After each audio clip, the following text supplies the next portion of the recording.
ஸ்ரீபோகரின் சுகாலியா ரோமட்டாய்டு ஆர்த்தரை psoriatic ஆர்த்தரை psoriasis முழுமையாக குணமாகிறது. தொடர்புக்கு 9994724123. ஜோதிடத்தின் பரிணாம வளர்ச்சி ஏஎல்பி ஜோதிடம். ஏஎல்பியில படிங்க, உங்க வாழ்க்கை உங்க கையில. ஜெயச்சந்திரனின் அடடா ஆடியோ ஆஃபர் 5 முதல் 70% வரை டிஸ்கவுண்ட். துருக்கி ஒரு 1000 உலக போர் உண்டாக்குமா? ஆமா அதை பத்தி யாருமே நீங்க என்னமோ துருக்கி என்ன நினைச்சிட்டு இருக்கீங்க? புழுவை போய் நீ ஏன்டா பெருசு பண்ணிட்டு இருக்க? நமக்கு தூண்டில் புழுவாக்க பார்க்கிறார்கள் இந்தியாவை, அடிச்சு தூக்க பார்க்குறாங்க. அதான் நடந்துட்டு இருக்கு. இதை விட்டு டிபேட் பேசிட்டு இருக்கு. உங்களுக்கு ராஜா அழகர் தெரியுமா? டிபேட் பேச ஏன் கூட டிபேட் பண்ண சொல்லுங்க. அவனுங்க துணிச்சல் தைரியம் இருக்குன்னா வாடா சின்ன சின்ன பேச்சு வரிக்கு வரி படிச்ச ஒரு சின்ன. அதெல்லாம் உங்களை வச்சு அடிச்சாரு. உனக்கு உண்மையே தெரியாத எப்படி டிபேட் பேசுற மடையர் வடிகட்டிய முட்டாளிகளுக்கு வரலாறு தெரிஞ்ச பேசு. ஹிட்லரை விட மோசமான ஒரு கூட்டம்னு துருக்கி. ஹிட்லர் நல்ல ஹீரோ. துருக்கி ஒரு உள்பாய்ச்சல் நாடு. சைனா உலக கேட்டினதை வேடிக்கை பார்த்துட்டு சிரிச்சிட்டு இருக்காங்க. நான் சைனாக்காரன் பார்த்துட்டு 2 பேரும் 6 கிரிக்கெட்டை பார்த்துட்டு சிரிக்கிறான், காரி துப்புறான். இந்த முஸ்லீம் லீக்கையும் இந்த இந்தியன் நேஷனல் காங்கிரஸ் இணைக்கிறதுக்கு போராடுறான். இருந்தாலே அவரு ஒரு காங்கிரஸ். அப்படி பாருங்க, காஷ்மீர் எங்க நம்ம முஸ்லீம் நாடு, அது எங்க நாடு நாங்கள் கேட்டு போராடுறோம். இது எப்படி தீவிரவாதம் அவன் சொல்றான். இதை உலக இஸ்லாமிய நாடு ஆதரிக்குது, துருக்கி ஆதரிக்குது. துருக்கி நீங்க சாதாரண நினைச்சிடாதீங்க. துருக்கி ஒரு 1000 உலக போர் உண்டாக்குமா? ஆமா அதை பத்தி யாருமே நீங்க என்னமோ துருக்கி என்ன நினைச்சிட்டு இருக்கீங்க? இந்தியாவுக்கு முன்னாடி பாகிஸ்தான் அந்த தூண்டில் புழு போடும்ல, தூண்டி போடும்போதுல அது புழுவை மாட்டி விடுவோம்ல, அந்த புழு தான் பாகிஸ்தான். இந்தியா மீன். நீங்க புழுவை போடுறான் மேல உட்காந்துருக்கவன் துர்கிஸ்தான் மிகப்பெரிய 6-7 அடியில பீரங்கி துப்பாக்கி வச்சுட்டு பார்த்துட்டு இருக்கா மீன் கிடைக்குமான்னு. புழுவை போய் நீ ஏன்டா பெருசு பண்ணிட்டு இருக்க? நமக்கு தூண்டில் புழுவாக்க பார்க்கிறார்கள் இந்தியாவை, அடிச்சு தூக்க பார்க்குறாங்க ஒரே குக்கியில். அவருடைய எண்ணம் வந்துன்னு நீங்கள் புரிஞ்சுக்க. தீவிரவாத இயக்கம்னு சும்மா அல்கொய்தா, அதுக்கடுத்த லஷ்கர் இ கொய்தான்னு சொல்லிட்டு இருப்பானுங்க. புரியாமல் அந்த பேரே உங்களுக்கு புரியாது. லஷ்கர்னா படைன்னு மதப்படை, கொய்தான்னா நல்வழியில் நடத்திட்டு போகிறாங்களாம் இஸ்லாம் வழியில். அந்த இயக்கத்துக்கு அவங்க குரானுடைய வேடிஸ் தானே கொட்டேஷன் வச்சுருக்காங்கன்னு. வார் உங்களுமே திணிக்கப்படும், வாரில் இறப்பவர்கள் மத வாரியில் இறப்பவர்கள் சொர்க்கம் காத்திருக்கிறது. மகளை 2 பறி கொடுத்துட்டு பொண்டாட்டி மகனை பறி கொடுத்துட்டு தபல்பூர்னு சொல்லக்கூடிய நினைக்கிற கராச்சியில் பலி வாங்குறாங்க ராஜா தாகிர் குடும்பத்தை. ராஜா பாகு போகும்போது ஒரு ஓரம் எழுதிட்டு போறாருன்னு, நான் இஸ்லாமை எதிர்த்து அணையாக நிற்க போகிறேன், இது நான் வீழ்வேன் என்று தெரியும், ஆனால் எனக்கு ஆதரவாக வராத நீங்கள் எல்லோரும் ஒரு நாள் அழியப் போகிறீர்கள், இது வரலாறு பேசுன்னு போனால் அதை நான் பேசிட்டு இருக்கேன். 712 ராஜா தாகிர் சொன்னது அதான் நடந்துட்டு இருக்கு. இதை விட்டு டிபேட் பேசிட்டு இருக்கேன். உங்களுக்கு ராஜா தாகிர் தெரியுமா? டிபேட் பேச ஏன் கூட டிபேட் பண்ண சொல்லுங்க. அவனுங்க துணிச்சல் தைரியம் இருக்குன்னா வாடா ஒத்த பேசலாம். சரி, நான் எதுவும் பார்க்காம பேசுகிறேன். நான் கேட்குற 2 என்ன வேணால் கேட்டுப்பாரு. என்னைய இது தெரியாமல் என்ன நீ இந்தியம் பேசுகிற, தேசியம் பேசுகிற, விடுதலை பேசுகிறீங்க. வரலாறு உலக வரலாறு படி. இந்திய வரலாறு ஒரு துணுக்கு. இந்தியர்கள் படிக்கப்படாத இந்திய வரலாறு. ஆனால் இந்திய வரலாறை கரைத்து கொடுத்தவர்கள் இஸ்லாமியர்கள். இந்திய வரலாற்றை ஜின்னா பேச்சு வரிக்கு வரி படித்த ஒரு ஜின்னா. அதனால உங்களை வச்சு அடிச்சாரு. அதுக்கடுத்து உலக வரலாறு போட்டு எழுதினவங்களே யூரோப்பியன்ஸ். ஆனால் உலக வரலாறு இந்திய வரலாறு சுத்தமாக தெரியாத உங்களுக்கு. தெரியாமல் நீங்கள் டிபேட்டில் பேசுகிறீங்க. இந்த வரலாறு மக்களுக்கு தெரியாமல் கண்ணை கட்டுறீங்க, வரலாற்றை மாற்றி அமைக்கிறீங்க, திருச்சி எழுதுறீங்க. அழிய போகிறது இந்தியா. கல்பாக்கத்தை உடைச்சா போதும் மெட்ராஸ்லேருந்து 500 கிலோமீட்டர் சாம்பலாயிருவோம். துருக்கி உள்ள நுழைஞ்சான்னு வைங்க, ஒரு நாள் கேமு தான் அது. துருக்கிக்காரன் பார்த்தா எனக்கு பற்றி கவலை இல்லை. துருக்கி பற்றி எழுதுன்னா நீங்கள் கான்ஸ்டான்டினோபிள் படிக்கணும், கிறிஸ்டானிட்டி படிக்கணும், அங்கிருந்து முகல் இஸ்லாமுடைய ஆரிஜின் படிக்கணும், ஒட்டாமன் எம்பரர் படிக்கணும். ஒட்டாமன் எம்பரர்னா உங்களுக்கு என்னென்னு தெரியுமா? முகமதுன்னு ஒருத்தர் இருந்தான், உலகம் முழுசும் கண்ட்ரோல் எடுத்து வச்சுருந்தான். ஒரு மனிதன். ஒட்டாமன் எம்பரர் உலகம் முழுதும் அடைக்க ஆண்டது. இந்த ஒட்டாமன் எம்பரர் வீழ்த்துறதுக்கு பிரான்ஸ், ரஷ்யாவும் பிரிட்டனும் சேர்ந்து போராடி அழிச்சாங்க ஒட்டாமன் எம்பரரை செகண்ட் வேர்ல்டு வாரில். புரியுதா? இந்த ஒட்டாமன் எம்பரர் சப்போர்ட் பண்ணுறது தான் காந்தி. கிலாஃபட் இயக்கம் வரும் உள்ள. நீங்க இங்க படிக்கணும். இங்க தான் நீ வரலாறு எங்க போய் உனக்கு ஒண்ணுமே தெரியாது. எப்படி டிபேட் பேசுற மடையர் வடிகட்டிய முட்டாளிகளுக்கு வரலாறு தெரிஞ்ச பேசு. ஆசாத் காஷ்மீர் என்னன்னு உனக்கு தெரியுமா? சிம்லா ஒப்பந்தம் உனக்கு தெரியுமா? தாஸ்கண்ட் ஒப்பந்தம் உனக்கு தெரியுமா? அப்ப கிலாஃபட் இயக்கம்னு உனக்கு தெரியுமா? கிலாஃபட் இயக்கத்தில் வந்துன்னு செகண்ட் வேர்ல்டு வாரில் இஸ்தான்புல் சொல்லக்கூடிய இன்னைக்கு இருக்க ஒட்டாமன் எம்பரர் தோத்துக்கிறாங்க. அவங்க தான் காரணமே. இதே துருக்கி செகண்ட் வேர்ல்டில் அடிச்சிடறாங்க பிரிட்டிஷ்கெல்லாம் சேர்ந்து. ஹிட்லரை விட மோசமான ஒரு கூட்டம்னு துருக்கி. ஹிட்லர் நல்ல ஹீரோ. துருக்கி ஒரு உள்பாய்ச்சல் நாடு. இதை வீழ்த்துறாங்கன்னு கிலாஃபட்னு சொல்லக்கூடிய கலிஃபா தரம் அழிக்கப்படுகிறதுன்னு, கலிஃபா ராஜா பதவி பறிக்கப்பட்டதுனால உலக இஸ்லாம் நாடு பொங்குறானுங்க. அப்போ காந்தி என்ன பண்ணுறாரு தெரியுமா? கிலாஃபட் இயக்கத்துக்கு சப்போர்ட் பண்ணுறாரு. ஏன் அவர் தான் இஸ்லாம் ஹிந்து ஒன்றா இருக்கணும், இஸ்லாம் ஹிந்து ஒன்றா இருக்குன்னு சொல்லி இது எங்கே பண்ணா பாருங்க. இரண்டாவது உலக போகிற துவக்கி வச்சதுல முக்கியமான கிளாஃபர்ட் சொல்லக்கூடிய இன்னைக்கு இருக்க துருக்கியர்கள் அவங்க செகண்ட் வாரில் கஷ்டப்பட்டு தோக்கடிக்கிறானுங்க. தோத்து விழுந்து தரமாட்டமாக துருக்கி நச்சு பாம்புன்னு விழுகுது. அதில் கிலாஃபட் அந்த மன்னருக்கு அவங்களுக்கு தான் கிலாஃபத்துன்னு கலிஃபாவுக்கு அந்தஸ்து கொடுக்கணும்னு சொல்லி இஸ்லாமியர்கள் கேட்கும்போது காந்தி அதை சம்மந்தமாக வந்து கிலாஃபத் இயக்கம்னு ஆரம்பித்து அதை ஆதரிக்கிறாரு. இதில் சாத்தியமிகு கொண்டு இங்கே தான் பிரச்சனை வருது. 1920 தான் பிரச்சனையாக வருது. இதில் ஜின்னா சுதாரிக்கிறாரு. ஆஹா கிலாஃபத் கொண்டு வந்து காந்தி கேமாடா பார்க்குறாரு, இது உள்ளே வந்து உடைக்கணும் தான் ஜின்னா இறங்குறாரு. ஜின்னா இஸ்லாமியர்கள் தனியாக பிரித்து கொண்டு போயிடணும், காந்தி நேரு இந்தியாவுக்குள்ளே விடக்கூடாது, எதிர்காலத்தில் நம்ம வாழ முடியாதுன்றது செகண்ட் வேர்ல்டு வார்ன பிறகு முடிவெடுக்கிறாரு ஜின்னா அந்த வரலாறு அப்புறம் கடைச்சி குடிச்சதை உள்ளே வர்றாரு. அப்போ நேட்டோ எடுத்துக்க, வார்சா பாக்ட் எடுத்துக்கங்க, அதில் துருக்கியோடைய பலம் திருப்பி வளருது, துருக்கி மிகப்பெரிய சக்தியாக மாறுதுன்னு பின்னாடி திருப்பி வேஸ்ட் எடுக்கிறான் செகண்ட் வேர்ல்டு வார் பிறகு. இன்றைக்கி பவர்ஃபுல்லாக இருக்கானுங்க, நேட்டோவில் உறுப்பினராக இருக்கான். ஸோ அவன் உள்ளே நுழைஞ்சான்னா 36 நாடை நம்ம பாய்க்கிறான். அதில் பிரான்ஸ் வருது, உனக்கு ரஃபேல் வராது, உனக்கு S-40 வராது, ஏர் டிஃபென்ஸ் வராது. எப்படி சைனா கொடுத்த புஷ்வானத்தை வாங்கிட்டு ஏமாந்தானோ பாகிஸ்தான். ஆமாண்ணா, அவன் வந்து புதுசாக எடுத்தோன்னே வழங்காது ஓடாது, இந்த பழைய பட்டா தள்ளி போடுவோம்ல அப்படி போட்டு விட்டான். இன்னும் சைனா உலக கேட்டின இந்த வேடிக்கை பார்த்துட்டு சிரிச்சிட்டு இருக்காங்க. அவங்க சைனாக்காரன் பார்த்துட்டு 2 பேரும் 6 கிரிக்கெட்டை பார்த்துட்டு சிரிக்கிறான், காரி துப்புறான். கரக்கோரம் ஹைவேன்னு உங்களுக்கு என்னன்னு தெரியுமா? கரக்கோரம் ஹைவே எங்கே போகுது தெரியுமா உங்களுக்கு? சைனாவுக்கும் பாகிஸ்தானுக்கு நேரடி ரோடு. ஒரு 2 நாள் வந்து இறக்கிறான் மிலிட்ரியை போகிறான். யார் தலைவர்க்க மார்க்கம் நெஞ்ச வச்சு இடிச்சாங்க தெரியுமா? சியாசன் கிளேசரில் இந்தியன் சிப்பாய்களை அந்த மூச்சுக்கு மூஞ்சி இடி உரசுறாங்க சைனீஸ்காரங்க. பேசாமல் நிற்கிறாங்க என்ன கண்ட்ரோல் நம்மளுங்க. எவ்வளோ அசிங்கப்படுத்தினாங்க, அவமானப்படுத்தினாங்க தெரியுமா? சைனாலாம் பார்த்து உங்களை சிரிச்சுக்கிட்டு இருக்கான் கேவலமாக. துருக்கி காத்துக்கிட்டு இருக்கான். இந்த நேரத்தில் வந்து நீங்கள் அமெரிக்கா நிறுத்தினதா, ட்ரம்ப் நிறுத்தினாரா, மோடி இது விவாதம் பண்ணிட்டு இருக்கானுங்கன்னு. டேய் யார் நிறுத்துறானது நீ படிச்சுக்கிட்டு இருக்க? உள்ளே நிற்கிற பூகம் ஒன்று தெரியுமா? ஏன் நிறுத்தினது, ஏன் நிறுத்தப்பட்டது, நிறுத்தாமல் இருந்தால் என்ன ஆயிருக்கும்? இதெல்லாம் தெரியாமல் ஓட்டுக்கு பேசி மக்களுக்கு தப்பான ஐடியா கொடுத்துட்டு இருக்கதா? நீங்கள் பார்க்குறது டிப் ஆஃப் தி ஐஸ்பெர்க், முனியை பார்க்குறீங்க, அடியில் மிகப்பெரிய பூகம்பம் காத்துட்டு இருக்கேன்னு இந்த டிபேட் நடத்திட்டு இருக்காங்க. ட்ரம்ப் சொல்லி நிறுத்தப்பட்டதா, மோடி சொல்லி நிறுத்தப்பட்டதா, இது வாரம் என்ன ஆசாத் காசிம் ஒரு தூக்கி கொடுத்துட்டாங்க காங்கிரஸ். இதெல்லாம் ஏன் பேசுகிற? நம்ம ஒரே மக்கள், ஒரே இனம், ஒரே அண்ணன் தம்பி காங்கிரஸ், நான் பிஜேபி, அவன் டிஎம்கே மாறி மாறி இருப்பாங்க. ஒரு வீட்டில் இது நம்ம வீட்டில் நடக்கிற ஒரு அரசியல். ஆனால் இந்தியர்கள் வரும்போது நீ எதை பேசணும்? இந்தியா எடுத்த ஸ்டெப் என்ன, அதை யார் தலையிட்டான்? ரொம்ப ட்ரம்ப்பை ஈஸியாக பேசுகிற. ட்ரம்ப் காத்துக்கிட்டு இருக்கு. ட்ரம்ப் நாட் ஒன்லி ட்ரம்ப், அவன் பிள்ளை அமெரிக்கா இருக்குன்னு, இந்த பக்கம் ரஷ்யா பார்த்துட்டு இருக்குன்னு. அவங்க வந்து ரஷ்யாவுக்கு எச்சரிக்கை கொடுக்குறாங்க. ரஷ்யாவில் நீ ஒன்றும் இல்லை, நாங்கள் தான் இந்த பிரச்சனை சால்வ் பண்ணணும்னு சொல்ல விரும்புகிறாங்க அவங்க. புரியுதோ? We are the big boss, we are the super பவர்னு சொல்ல விரும்புகிறாங்க. அதுக்கு நம்ம ஒரு காயினாக எடுத்துக்கிட்டானுங்க. நீ போய் அதில் ஏன் கிண்டி விட்டு பிரச்சனை பெருசாக்கி மக்களுக்கு தப்பான இன்ஃபர்மேஷன் கொடுக்குற? யாரும் தலையிட்டாங்களோ ஐஎஸ்ஐ, பாகிஸ்தானோட இன்டெலிஜென்ஸ் ஏஜென்சின்னு, உலகத்தில் தர சிறந்த இன்டெலிஜென்ஸ் ஏஜென்சி அது. அப்போ அவனுக்கு இங்கே இருக்க தீவிரவாத இயக்கங்களுக்கு, நீங்கள் சொல்கிற தீவிரவாத இயக்கங்களுக்கு தெரியாத அட்டாக் பண்ண போகிறாங்கன்னு அவன் அங்கேயே உட்காந்துட்டு இருப்பானா நைட்லாம்? எல்லாம் மைக்ரேட் ஆகி போயிட்டாங்க, கட்டணங்கள் இடிக்கப்பட்டது. அதானே நடந்தது. அவன் எங்கேயோ இருப்பான், திருப்பி வருவான், திருப்பி விசுவரவு எடுப்பான், இந்த தோல்விக்கெல்லாம் ரீசன் கண்டுபிடிப்பான், இன்னொரு அட்டாக் வேற மாதிரி கொடுப்பான். இதெல்லாம் கரைச்சி குடிச்ச ஜின்னா என்ன பண்ணுறாருன்னு இங்கே வரணும். நீங்கள் நான் எங்கே விட்டேன் தெரியுமா? இந்தியன் நேஷனல் காங்கிரஸ் ஆரம்பிக்கப்பட்டது. அதில் சையத் அலிகான் சையத் என்ன பண்ணுறாரு?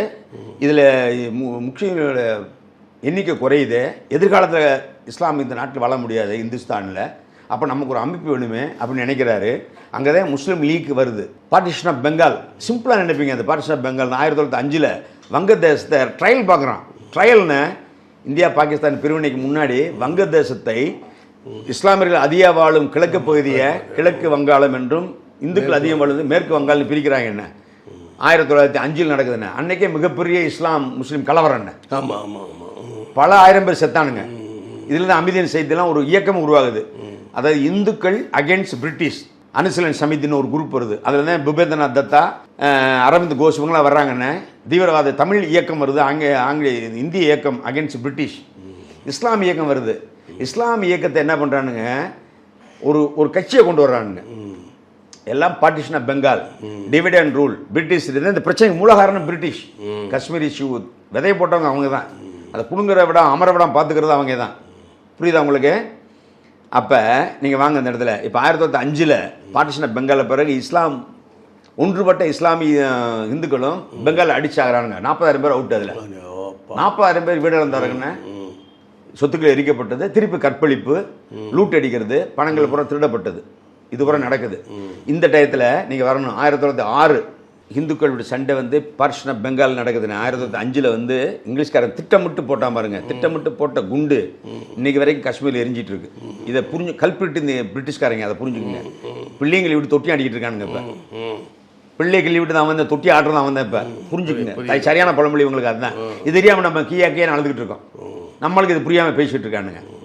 எய்தவன் எங்கேயோ இருக்கான், அம்பு வச்சு நம்ம சொரண்டிக்கிட்டு இருக்கோம். எய்தவன் எங்கேயோ இருக்கான், பீரங்கியோட அம்பு மட்டும் வந்திருக்குன்னு இந்த அம்பை நம்மளுக்கு வெற்றிகரமாக முறியடிச்சிருக்காங்க.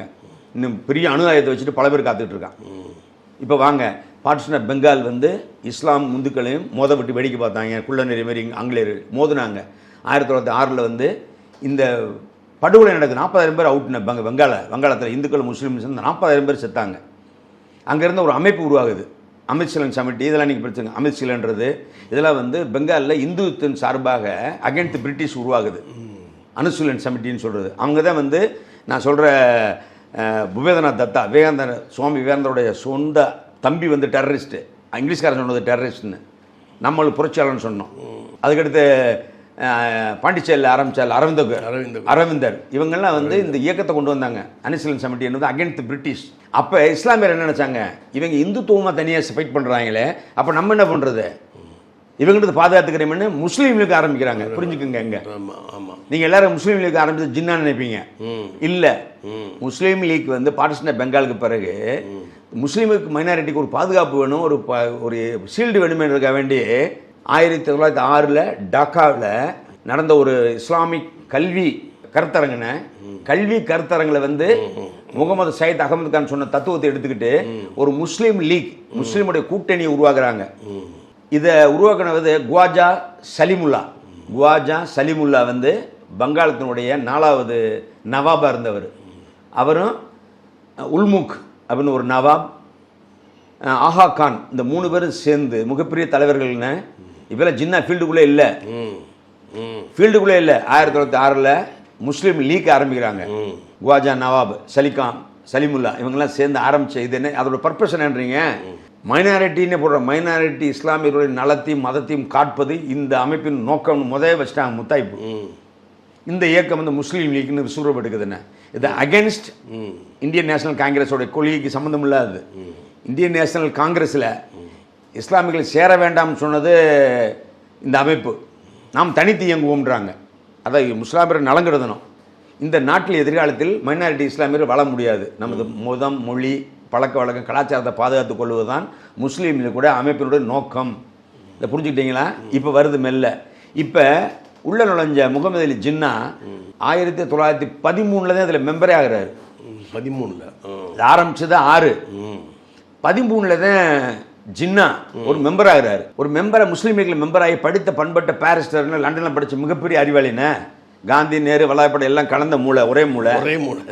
அந்த 4 பேர் ஆடுற கேம் அந்த ஒரு ஆள் ஆடுவார். உள்ளே சேரார் 1913. இதில் முஸ்லீம் லீக்கில் தலைவர்லாம் கிடையாது, மெம்பர். அப்போ என்ன பண்ணுறாரு, 1916 நடக்கிற லாகூர் காங்கிரஸில் என்ன பண்ணுறாரு, காங்கிரஸ்லேயும் இவர் மெம்பராக இருக்கார். அப்போ ஆல் இண்டியா காங்கிரஸில் இருக்காருன்னு காந்தியோட ஃப்ரெண்ட்லியாக இருக்கார், நேருவோட ஃப்ரெண்டாக இருக்கார்.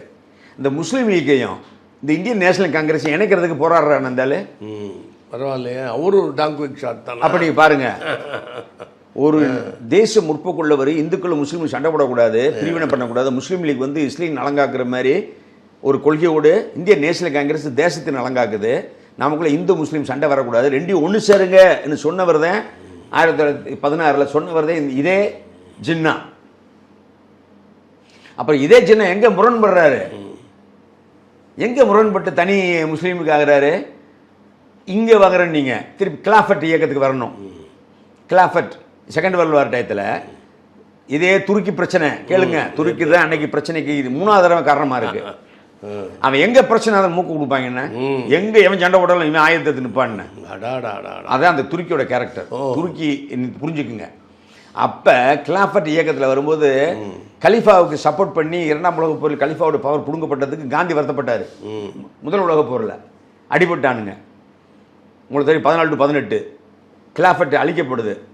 துருக்கியோடைய பல் புடுங்கப்படுது. இதுக்காக இந்த கிலாஃபத்துக்கு முஸ்லீம்கள்லாம் சேர்ந்து கலீஃபாவை ஆட்சியை கொண்டு வர நினைக்கும் போது காந்தி சப்போர்ட் பண்ணுறாரு. இங்கே தான் பிரச்சனை. சும்மா இருந்திருக்கலாம் பேசாமல். கிலாஃபத் இயக்கத்தை கொண்டு வர்றாரு. அது வரைக்கும் இதை ஒன்றா போயிட்டுருக்குன்னு. அப்புறம் காந்தி என்ன பண்ணுறாரு, உள்ளே வந்து அகிம்சா போராட்டம் சத்தியாகிரக போராட்டம் கொண்டு வரும் பொழுது நல்லா பார்த்துக்குங்க, அகிம்சவாதத்திலையும் ஆன் டேபிள் நெகோசியேஷன் பேசணும்னு சொல்லும் பொழுது நேரு வல்லபாய் எல்லாருமே வந்து இவருக்கு ஃபேவரட் சரின்ட்டு போகிறாங்க காந்தி கூட. நல்லா புரிஞ்சுங்க. மிதவாதிகள் கோபாலகிருஷ்ணன் கோகலே திலகர்லாம் எதுக்குறாங்க புரிஞ்சுக்குங்க. அங்கே மிதவாதிகள் தீவிரவாதிகள். அப்போ ஜின்னா வந்து கண்டுபிடிச்சிக்கிறாரு காந்தி ஒரு கேம் ஆடுறாரு, செல்ஃபிஷ் கேம். தன்னை புகழ்படுத்துறதுக்கும் தன் இயலாமை காட்டுக்கிறதும் காந்தி ஒரு பிச்சு மாரியும் சன்னியாசி மாரியும் அன்பின் அவதாரம் மாதிரி காட்டிக்கிற விரும்புகிறார் என்பதை கண்டுபிடிக்கிறார். இது ட்ரூ நேஷன் தியரி புக்கில் படிச்சிங்கன்னா புரியும். சரி. அதேமாரி ரீடிங் இஸ்லாமிக் மைண்டுன்னு சொல்லி காந்தியோடைய பேரன் ராஜ்மோகன் காந்தி எழுதின புக்கில் இருக்குது ரீடிங் இஸ்லாம் மைண்ட். நானா சொந்த சொல்கிறேன்னு வருத்தப்படாதீங்க, அந்த புக்கை வாங்கி உடனே படிங்க. காந்தியோட பேரனே எழுதுறாரு.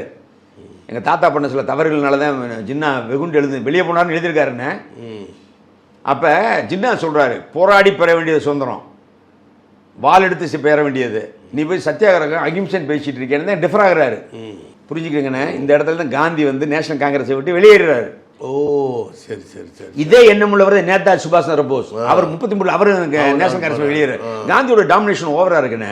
சத்தியாகிரகம் அகிம்சாவாதத்தை எதிர்த்து நின்ற முதல் ஆளு ஜின்னா. ஜின்னா எங்க டிஃபர் ஆகிற தெரிஞ்சுக்கிட்டீங்களா? முஸ்லீம் லீக்கும் இந்திய நேஷனல் காங்கிரஸ் ஒன்றா போகணும்னு சொன்ன ஜின்னா காந்தியுடைய பாலிசி நாட்டுக்கு கோழைத்தனமாக இருக்குது, இங்கிலீஷ்காரங்க பை தூக்குது, கூஜா தூக்குற வேலை, ஆன் டேபிள் நெகோசியேஷனில் டொமினியன் ஸ்டேட்டஸ் வாங்கி நீங்கள் பிரிட்டிஷ்களே வாழலான்ற மாதிரி போயிட்டு இருக்காங்க. பிரிட்டிஷ் ஆட்சி பண்ணுமா டொமினியன் ஸ்டேட்டஸில் அவனை கீழே ஒரு சுதந்திர ஆட்சி நடத்துவோம்ன்ற கொள்கையில் போயிட்டு இருக்கானுங்க. இவன் தனிநாடுன்னாரு 1940 டிக்ளேர் இரு நேஷன் தியரி, இரு தேசிய கோட்பாடுன்னு. டூ நேஷன் தியரியில் என்ன சொல்கிறாரு, 40லேயே சொல்லிட்டார். 47 சுதந்திரம், 40ல் ஜின்னா அனௌன்ஸ் பண்ணுறாரு. 30ல் வந்து ஜின்னா வந்து முஸ்லீம் லீக்கு தலைவராகிடுறாரு. தலைவரான பிறகு என்ற ஒரே ஸ்டாண்ட் இனிமேல் இஸ்லாமியருடைய நலம் காப்பது, மதம் காப்பது, அதுக்கான எதிர் செய்ய தயார். அதுக்கு முக்கிய காரணம் இந்தியாவிலேருந்து நம்ம பிரிஞ்சு போகணும், பிரிட்டிஷ் இந்தியாவிலேருந்து தனிநாடு வேணும் அப்படின்னு முதல் கேட்டது ஜின்னா 1940ல் டூ நேஷன் தெரியல. பிரிட்டிஷ்காரன் அரண்டு போனான்னு நான் நாடு சுதந்திரமே கொடுக்கல, நீ அதுங்களும் என்னோட தனிநாடு கேட்டுக்கிட்டு இருக்கானே, இதுதான்டா முடிவு, இது இரண்டாம் யுத்தம் எங்கே போய் முடியும்னு எனக்கு தெரியும் இருக்கான்னு ஜின்னா கால்குலேட் பண்ணுறாரு. செகண்ட் வேர்ல்டு வார் 39-45 40ல் கேட்குறாரு. செகண்ட் வேர்ல்டு ஆரம்பிச்சோன்னு கேட்குறாரு, இது எண்டு எனக்கு தெரியும்டா செகண்ட் வேர்ல்டு வார் எங்கே போய் முடியும்னு. நாடு பிரியும் சுதந்திரம் அடையும் அப்பொழுது பாகிஸ்தான் தனிநாடுன்னாரு. அப்போ கூட இருந்த முகமது இக்பால் 10-50க்கு பாரதியாருக்கு ஈக்குவல்னு அன்னை காஷ்மீரில் பிறந்த முகமது இக்பால் மிகப்பெரிய கவிஞன். அந்த ஆளு தான் பேர் வச்சாரு பாகிஸ்தான். அதுக்கு ஏதோ ஒரு விளக்கம் கொடுத்தீங்க. ஹிந்துஸ்தான், ஹிந்துஸ்தான் ஹிந்துக்கள் அதிகம் வாழும் நாடு, தேசம் தேசம், ஹிந்து வாழும் தேசம் ஹிந்துஸ்தான். அப்ப அந்த முகமது அந்த புலவர் இக்பால் வர்றாருன்னு, இக்பால் வந்து பாகிஸ்தான் அப்படின்னு பேர் வைக்கிறாருன்னு. ஜின்னாக்கு அது வரைக்கும் இப்போ தெரியல. ஜின்னாவுக்கு கூப்பிட்டாரு லியாகத்தில் இருக்கிற ஒரு ஃப்ரெண்டு, அப்பா இருநேஷன் தெரிய சொல்லிட்டு இல்லையா, அந்த நாடுக்கு நான் பேரை நான் வைக்கிறேன், நான் வைக்கிறேன் ஒரு கவிஞன். P for Punjab, A for Assam, K for Kashmir. இந்த பெல்ட் அப்படியே பஞ்சாப் அஸ்ஸாம் காஷ்மீர்.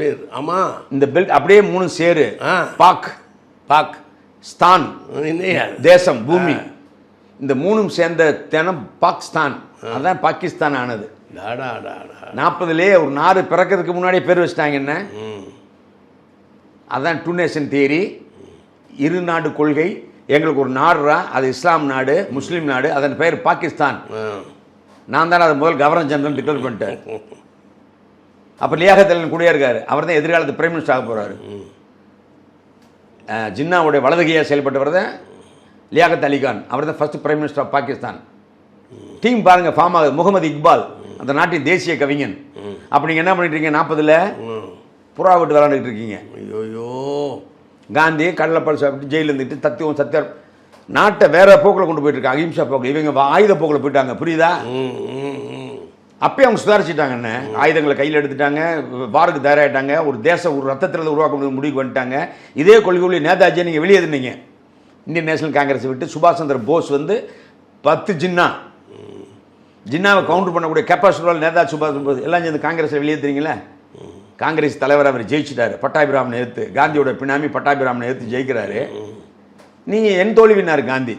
அப்படிலாம் நீ தோக்க வேணாமியா, நீயே வச்சுக்கிட்டு என்ன சுபாஷ் பதவி ரிசைன் பண்ணிட்டு வெளியே போயிட்டாருன்னு. அங்கே ஒரு பெரிய தியாகி அழிஞ்சான், போராளி. ஜின்னா தப்பிச்சுக்கிட்டாரு, ஜின்னா எடுத்துட்டாரு கையில். புரியுதா? இப்போ வாங்க, இப்போ 47 வந்துருச்சு, சுதந்திரம் நெருங்குது. 45க்கு பிறகு உலக ஐக்கிய நாடுகளை சபை ஆரம்பிச்சிடறானுங்க, உலக நாடுகளாம் சேர்ந்து. அப்போ 2வது உலகப் பொருள் அடிமட்டம் அடி வாங்கினது பிரிட்டன், உங்களுக்கு தெரியும். ஸோ பிரிட்டன் இனிமேல் கண்டுகொள்ள முடியாது, கொண்டு செலுத்த முடியாதுன்னு போது இந்தியாவுக்கு சுதந்திரம் வழியாக கிடைக்குது. அப்போ நாடை பிரிக்கின்ற முடிவு. ஏன்னா இந்துஸ்தான் இரட்டை தீரை கொண்டு வந்துட்டாரு. அது மாதிரி இன்னொன்று சொன்னார், டைரக்ட் ஆக்ஷன் டேன்னு ஒன்று டிக்ளேர் பண்ணார். கேள்விப்பட்டிருக்கீங்களா? டைரக்ட் ஆக்ஷன் டே. முகமது அலி ஜின்னான்னு 1945 ஒரு டிக்ளரேஷன் கொடுக்குறாரு. எங்களுக்கு சுதந்திரம் கொடுக்காட்டி நேரடி அட்டாக்ல இறங்க பண்ணாங்க இஸ்லாமியர்கள். எங்க அட்டாக் பண்றாங்க? எல்லாரையும் அட்டாக் பண்ணுவோம். ஹிந்து எவன் தடுக்கிறீங்களும் தடுப்போம். இந்தியாவுக்குள்ளே சொல்றாரு டைரக்ட் ஆக்ஷன் டேன்னாரு. நேரடி தாக்குதல் நாள். எங்கள் நேரம் வந்துருச்சு, எங்களுக்கு எங்கள் நாட்டை பிரித்து கொடுத்துரு. அப்போ இந்த நாடை பிரிக்கக்கூடாதுல காந்தி, கஃபார் கான் காந்தி, மௌலானா ஆசாத், நேரு இவங்கெல்லாம் வந்து இருநேசன் கொள்கையை வந்து வேணாம்னு நினைக்கிறாங்க சிலர். நேரு, வல்லபாய் பட்டேல், அம்பேத்கரோட இருநேசன் தேரி வேணும்னு நினைக்கிறாருன்னு. அம்பேத்கரோட ஸ்டேட்மெண்ட் நீங்கள் படித்து பார்க்கணும். அவர் என்ன சொல்கிறாரு, புரியாத மன ரீதியில் கொள்கையில் வித்தியாசப்பட்ட இஸ்லாமியர்கள் இந்துக்களும் சேர்ந்து வாழ்வது கடினம். உள்ளிருந்து போராடி சாகிறத விட அவங்க தனித்தனியாக பிரிஞ்சு போகிறது பெட்டர்னு இருநேசன் டூ நேஷன் தேரியை அட்வொகேட் பண்ணுறாரு அண்ணல் அம்பேத்கர். நேரு சொல்கிறாரு ஆமாம் பிரிஞ்சிருவோம். வல்லபாய் பட்டேல் சொல்கிறாரு. காந்தி, கஃபர்கான் காந்தி, மௌலானா ஆசாத் இவங்க மட்டும்தானே மிதவாதிகள் கொடுக்கூடான்றாங்க. காந்தி ஒன்றா சேர்ந்து வாழணும்னு சொல்லி மிகப்பெரிய பிரிவினைக்கு வழிவகுத்துறாங்க. 47 அதுன்னு இந்த ப்ரெஷர் மவுண்ட் பேட்டன் கிட்ட கொடுக்கப்படுது. இந்த ப்ரெஷர் லண்டனுக்கு போகுது. லண்டன்காரன்னு பார்லிமெண்ட்டில் ரெசல்யூஷன் பாஸ் பண்ணிடுறாங்க. இருநேஷன் தேரி அக்செப்டடு. இந்தியா, பாகிஸ்தான் இஸ்லாமியர்கள் அதிகமாக வாழும் பகுதியை இஸ்லாமியில் கொடுத்து விட்ருங்க. 500-600 சமஸ்தானங்கள் வெறும் நாள் சுயாட்சியாக இருங்க, இல்லை ஏதோ ஒரு நாட்டில் சேர்ந்துக்குங்க. இதுன்னு சட்டத்தை ஏற்றிடுறாங்க பார்லிமெண்ட்டில் 1947 ஜூனில். புரியுதா? இந்த சட்டம் அமல்படுத்தும் பொழுது ஒரு நாள் முன்னாடி பாகிஸ்தான் சுதந்திரம் வாங்கிறது. அங்கே தான் பிரச்சனை. இந்த ஒரு நாள் பாருங்க என்னென்னு. ஒரு நாளில் வந்து காஷ்மீர் பிரச்சனை. காஷ்மீர் ராஜா மிரட்டுறார் ஜின்னா. அதான் உண்மை. தகவல் தந்தினே, தபால் தந்தி எல்லாமே காஷ்மீருக்கு போக வேண்டிய தபால் தந்தி எல்லாமே லாகூரில் இருக்குண்ணே. போஸ்டல், ரோடு, போக்குவரத்து, காஷ்மீருக்கு வேண்டிய அனைத்தும் வந்து பாகிஸ்தான் பிரிக்கப்பட்ட நாடு லாகூரில் இருக்குது. இதை வச்சு மிரட்டுறாரு. மண்ணெண்ணெய், பெட்ரோல், டீசல் எதுவும் உனக்கு நாட்டுக்கு வராது, உணவுப் பொருள் வராது, கரண்ட் ஆஃப் பண்ணிடுவோம், போஸ்டல் சிஸ்டம் வராது. ஸோ மிஸ்டர் ஹரிராஜா, நீ பாகிஸ்தான் கூட சேர்ந்தீங்கன்னா உனக்கு நல்லது. உன் ராஜா பதவியும் உன் ராஜா சோகமும் காப்பாற்றப்படும். என்ன சொல்கிற? இல்லாட்டி பெரிய விளைவுகள் மோசமாக இருக்குன்னு ஜின்னா மிரட்டுறாரு. ஜின்னா ஒரு பயங்கரமான டெரர் குரூப்னு. அவர் போட்ட விதை தான் இப்போ ஆடிக்கிட்டு இருக்கு. புரியுதா? ஜின்னா சைலண்டாக செத்து போயிட்டாரு. உயிரோடு இருந்து என்ன விபரீதமாக இருந்திருக்கும். 48 செத்துடுறாருண்ணே ஜின்னா. வாரம் ஆரம்பிச்சு வச்சுட்டு வாரம் முடிவுக்குள்ள செத்துடுறாரு. கேன்சரில், லங் கேன்சர், காச நோயில் இறந்துடுறாரு. டிபின்னு வேறு சொன்னாங்க. காச நோய், ஓவரான சிகரெட் ஸ்மோக்கிங். சிகரெட் பார்த்தாலும் என்ன ஜின்னாக்கு ஒரு ஆசை. இவருடைய வியாதி டாக்டருக்கு தெரிஞ்சிருந்தா சுதந்திரத்தை இன்னும் தள்ளி போட்டிருப்பாங்க அப்படின்னு சொல்லி. அப்படிலாம் இல்லை. 36 அவர் ட்ரீட்மெண்ட் போயிட்டார் லண்டன். அப்படியா? 1936 இந்த நாடே வேணாம், எனக்கு இந்த அரசியல் வேணாம். 6 மாதத்துக்குள்ளேன்னு தெரிஞ்சா குடும்பத்தோடய 36 அவருக்கு காசநோய் வந்து லண்டனில் போய் ரெஸ்ட், லண்டனில் பங்களா வாங்கி செட்டில் ஆகிட்டார். ஒரு பார்சி பொண்ணை கல்யாணம் முடிச்சாரு 2ஆம் தரமாக. பொண்ணு எல்லாம் போய் பொம்பளை கொடுத்த பிரச்சனை இந்த அரசியல் வேணான்ட்டு கூட்டு போயிட்டாங்க. அவரை போய் உட்காந்துட்டாருண்ணே. போய் அந்த நாட்டு அரசியல் வேணான்ட்டு லியாகத் அலி கான் தான் போய் கூட்டு வர லண்டனில் போய். ஐயா நீங்கள் போயிட்டீங்கன்னா இஸ்லாமிய பூரா அழிஞ்சு போயிடுவோம், சரி சுதந்திரம் வாங்கி ஒரே நாடாக ஆயிடுவாங்க, நம்மளை மைனாரிட்டி ஆகி கொண்டுருவாங்க, தயவுசெய்து வாங்கியான்னு கூட்டு வர்றாரு. வந்தவர் தான் டூ நேஷன் தேரி சொல்கிறார். டே ஒரே அடிதாண்டா, இஸ்லாம் தனிநாடு, முஸ்லீம் தனிநாடு, போங்கடா, இது இருந்தால் நான் வருவேன். 1940 டிக்ளேர் பண்ணிடுறாரு. 47 நாடு கிடைக்குது. ஒரு நாளைக்கு காஷ்மீரை மிரட்டுறாரு. ஹரிசிங்க்கு தந்தி அடிக்கிறாரு. நீ சேராட்டி நீ அவுட்டுன்றாருன்னு. இவர் பயந்து போய் ஒரு தந்தி அடிச்சிடுறாரு. நாங்கள் தற்காலிகமாக உங்க கூட சேர்றேன்னு. அந்த தந்திக்கு பதில் உன் ரெக்வஸ்ட் அஸ்கெப்ட் பண்ணப்பட்டதுன்னு தின்னா ஒரு லியாகத்தில் கையில் தந்தி அடிக்கிறார். இந்த தந்தியை கையில் வச்சுக்கிட்டாங்க எவிடன்ஸா. நீங்கள் 15 தாண்டா சுதந்திரம் வாங்கினீங்க, 14 நாங்கள் சுதந்திரம் ஆகிட்டோம். ஒரு நாளைக்கு முன்னாடி அண்ணன் நாங்கள் எனக்கு காஷ்மீர் ஒத்துக்குச்சே கூட சேரன்னு சொல்லி. ஆனால் இதுதான் செல்லுன்னு ஆர்கியூ பண்ணுறாங்க. புரியுதோ? முஸ்லீம் எண்ணிக்கையில் பார்த்தாலும் நாங்கள் தான் அதிகம். ராஜா சேரலான்னு சொல்லி பிரிட்டிஷ் கவர்மெண்ட் ஆர்டர் கொடுத்துருக்கு. அந்த ஆர்டர் படி ஹரிசிங் எங்களுக்கு 14ஆம் தேதி தந்தி அடிச்சிட்டாரு. அடிச்சது பிரதமர், ராஜா ஹரிசிங் அடிக்கல. காஷ்மீரோட பிரதமர் வந்து இவர்கள் தந்தி அடிச்சிடுறாரு. அதே சமயத்தில் இந்தியாவுக்கு ஒரு தந்தி அடிக்கிறார் 14ஆம் தேதி. அப்போ இந்தியான்ற ஒரு நாடே இல்லாதனால அந்த தந்தி செல்லாதுன்றாரு இவர். 15ஆம் தேதி தான் அந்த தேதி செல்லாதுன்னு சொல்றாரு. சின்ன நீங்கள் ஜின்னா பற்றி கேட்டீங்க. ஜின்னாவுடைய வரலாறு ஜின்னா எழுதின புக்கு 2 நேஷன் தியரி புக்கில் படிக்கிறீங்க நீங்கள், ஜின்னாவோட ஸ்டேட்மெண்ட் என்னன்னு. ஸோ ஜின்னா ஸ்டேட்மெண்ட் எவ்வளோ தூரம் உண்மைன்றதுக்கு ரீடிங் தி முஸ்லீம் மைண்டுன்ற ராஜ்மோகன் காந்தி எழுதின புக்கை படிக்கணும். இத்தனை புக்கு படிச்சுன்னா ஒரு ஐடியா கிடைக்கும் உண்மை. இதெல்லாம் நேரில் பார்த்தவர் 12 வயசு பையன் ராஜ்மோகன் காந்தி, அவர் எழுதின புக்கில் டீட்டெயிலாக கொடுத்துருக்காரு. அப்போ ஜின்னா என்ன சொல்கிறாரு, ஒரு நாளைக்குள்ள 1 மணி நேரத்துக்கு முன்னாடி சேர்ந்தாலே நாங்கள் தான் இப்போ எங்களுக்கு ராஜா ஹரிசிங் கொடுத்துட்டாரு. நேரும் வல்லபாய் மவுண்ட் பேட்டன் சேர்ந்து ஹரிசிங்கை மிரட்டி, வல்லபாய் பட்டேல் நீங்கள்லாம் 3 பேரும் சேர்ந்து ராஜா ஹரிசிங்கை மிரட்டி அக்டோபரில் கழுத்து வாங்குறீங்க.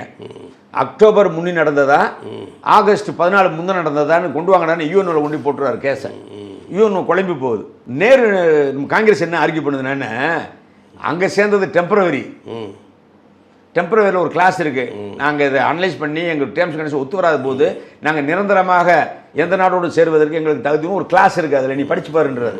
புரியுதா? ஸ்டாண்ட் ஸ்டில் அக்ரிமெண்ட் பேருக்கு பேர். இதெல்லாம் படிக்காமல் உங்கள் வாட்டு போய் டிபேட்டில் பேசிக்கிற வேண்டியதானே. தூக்கி கொடுத்துட்டாரு, இறக்கி கொடுத்துட்டாரு, கவுத்து கொடுத்துட்டாரு. எவ்வளோ அமைச்சர் வராமல் பேச்சுன்றது இதை பார்த்த பிறகு உங்களுக்கு தெரியும். இனிமேல் வரலாறு தெரிஞ்சுட்டு பேசு, இல்லை பேசாத. டெம்பரவரி அக்ரிமெண்ட்டில் ஜின்னா ராஜா ஹரிசிங் சேர்ந்தார்னு சொல்லிட்டு யூஎன்ஓவில் ஆர்கியூ பண்ணுறாங்க.